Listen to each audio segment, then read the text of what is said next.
வணக்கம். இன்றைக்கி கீதா சமையலறையில் நம்ம பார்க்க போகிறது வித்தின் 15 மினிட்ஸ்க்குள்ளே இன்ஸ்டண்ட்டான கோதுமை மாவு அல்வா. ஸோ அதுவும் எந்த விதமான ஆர்டிஃபிஷியல் கலர் இல்லாமல் சுகர் இல்லாமல் எப்படி பண்ணுறது அப்படிங்கிறத பார்க்கலாம் வாங்க. ஸோ அதுக்கு முதல்ல 1/2 கப் கோதுமை மாவு எடுத்துக்கோங்க. ஸோ கோதுமை மாவில் ஒரு 2 கப் தண்ணி, நல்லா முங்குற அளவு தண்ணி ஊற்றி நல்லா மிக்ஸ் பண்ணி வச்சுக்கோங்க. கட்டி இல்லாமல் கரைச்சிக்கோங்க. அதே மாதிரி மாவு வந்து நல்லா தண்ணியாகவும் கரைச்சிக்கோங்க. ஸோ இந்த மாதிரி தண்ணியாக இருக்கிற மாதிரி பார்த்துக்கோங்க. ஸோ அடுத்து அல்வா பண்ணுறதுக்கு ஸ்டார்ட் பண்ணிடலாம். ஸோ ஒரு பேனில் 4-5 ஸ்பூன் நெய் ஊற்றிக்கோங்க. நெய் நிறையா ஊற்றுனீங்க அப்படின்னா நம்ம அந்த கரைச்சி வச்சுருக்க அந்த லிக்யூடை ஊற்றுறப்போ அடி பிடிக்காமல் இருக்கும். ஸோ அதனால் முதலே கொஞ்சம் நெய் ஜாஸ்தியாக ஊற்றிக்கோங்க. அடுத்து முந்திரி பருப்பு போட்டு முதல்ல வறுத்துக்கலாம். லைட்டாக கலர் சேஞ்ச் ஆன உடனே எடுத்து தனியாக வச்சுக்கோங்க. ஸோ இப்போ கலர் மாறிடுச்சு, எடுத்து வச்சுக்கலாம். ஸோ இப்போ நெய் இருக்குது, கூட 2 ஸ்பூன் நெய் ஊற்றிக்கோங்க. ஸோ நெய் ஊற்றுனதுக்கப்புறம் சிம்மில் மாற்றிடுங்க டக்குன்னு. இப்போ மாற்றியாச்சு. இப்போ வந்து அந்த மிக்ஸ் பண்ணி வச்சுருக்க கோதுமை மாவு இதில் ஊற்றிடுங்க. ஸோ ஊற்றின உடனே லைட்டாக பிடிக்கிற மாதிரி இருக்கும், அதனால் கைவிடாமல் கிண்டுங்க. ஸோ கிண்டிகிட்டே இருங்க. உடனே வந்து நம்மளுக்கு கட்டி ஆயிரும். பட் நம்மளுக்கு வந்து கோதுமை மாவு வந்து நல்லா வேகணும், அப்போ தான் வந்து அல்வாவில் வந்து அந்த ரா ஸ்மெல் இருக்காது. ஸோ அதனால இப்போ வந்து கூட 2 கப் தண்ணி ஊற்றிக்கிறோம்.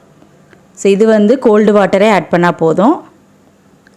ஸோ ஊற்றி இதுவுமே நல்லா கரையிற அளவுக்கு மிக்ஸ் பண்ணிக்கோங்க.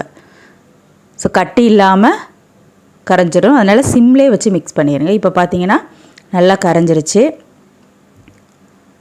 ஸோ அவ்வளோதான்.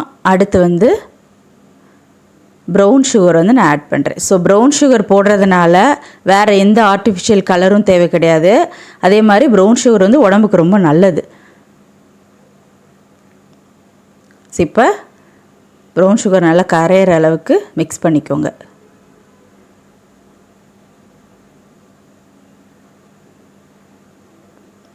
ஸோ சுகரை விட நாட்டு சக்கரை வந்து ரொம்ப நல்லது, கோதுமாவும் நல்லது. ஸோ ஒரு ஹெல்த்தியான அல்வா வந்து நம்மளுக்கு 15 மினிட்ஸில் வந்து ரெடி ஆகிரும். ஸோ இப்போ நல்லா மிக்ஸ் பண்ணிக்கோங்க. ஸோ இப்போ வந்து லைட்டாக கொதி வர ஆரம்பிச்சிருச்சு. ஸோ இந்த டைமில் வந்து மூடி போட்டு ஒரு 5 மினிட்ஸ் குக் பண்ணுங்கள். ஸோ இப்போ பார்த்தீங்கன்னா 5 மினிட்ஸ் ஆயிடுச்சு. ஓப்பன் பண்ணி பார்த்தீங்கன்னா நல்லா ரெடியூஸ் ஆயிடுச்சு. ஸோ கோதுமை மாவும் நல்லா குக் ஆயிடுச்சு. இப்போ இந்த ரா ஸ்மெல்லாம் போயிடுச்சு. இப்போ வந்து அல்வா பதம் வர்ற வரைக்கும் நம்ம கிண்டணும். ஸோ அவ்வளோதான். ஸோ மிக்ஸ் பண்ணிக்கிட்டே இருங்க. இப்போ வந்து கொஞ்சம் மீடியம் ஃப்ளேமில் வச்சுக்கோங்க. ஸோ வச்சுட்டு கைவிடாமல் கிண்டுங்க. ஸோ நம்ம ஆல்ரெடி வந்து நிறைய நெய் ஊற்றிருக்கோம். ஸோ அதனால் இப்போ வந்து ஒரு ஸ்பூன் இல்லை 2 ஸ்பூன் நெய் ஊற்றினா போதும். நல்லா மிக்ஸ் பண்ணுங்கள். ஸோ இப்போ வந்து சிம்மில் வைக்காதீங்க, மீடியம் ஃப்ளேம்லேயே வச்சுட்டு கிளறிட்டே இருங்க விடாமல். கொஞ்சம் நேரத்தில் அல்வா பதம் வந்துடும் உங்களுக்கு. ஸோ ஒரு 2-3 மினிட்ஸ் இதே மாதிரி கிண்டிகிட்டே இருங்க, கட்டியாகிரும். ஸோ இப்போ பார்த்தீங்கன்னா 5 மினிட்ஸ்க்கு அப்புறம் இந்த மாதிரி நல்லா கட்டி ஆயிடுச்சு. ஸோ ஓரளவு அல்வா பதத்துக்கு வந்துருச்சு. இப்போ வந்து நம்ம வந்து வறுத்து வச்சுருக்க அந்த முந்திரி பருப்பை இதோட சேர்த்துடலாம். ஸோ போட்டு நல்லா மிக்ஸ் பண்ணுங்கள். ஸோ இன்னமும் மிக்ஸ் பண்ணிகிட்டே இருக்கணும். அந்த ஊற்றிருக்கிற நெய்யெல்லாம் வந்து தனியாக பிரிஞ்சு வரணும், அது வரைக்கும் நம்ம வந்து கிளறிட்டே இருக்கணும். ஸோ அதுக்கு ஒரு 5 மினிட்ஸ் ஆகும். கைவிடாமல் கிண்டிகிட்டே இருங்க, நான் அடி பிடிச்சிரும்.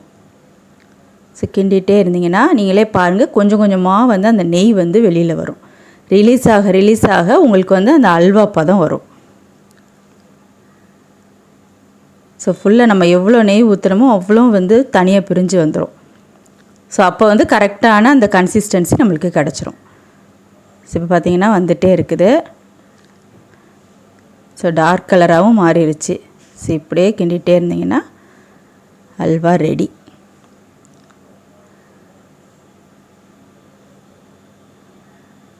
ஸோ அவ்வளோதான், இப்போ ரெடி ஆயிடுச்சு. ஸோ கண்டிப்பாக ட்ரை பண்ணி பாருங்கள். ட்ரை பண்ணி பார்த்துட்டு எப்படி வந்ததுங்கிறத கமெண்டில் என்னோட ஷேர் பண்ணிக்கோங்க. ஸோ மறக்காமல் நம்ம சேனலை சப்ஸ்கிரைப் பண்ணி பக்கத்தில் இருக்க பெல் ஐக்கானை ப்ரெஸ் பண்ணுங்கள். அப்போ தான் நான் போடுற வீடியோலாம் உங்களுக்கு நோட்டிஃபிகேஷனாக வரும். தேங்க்யூ.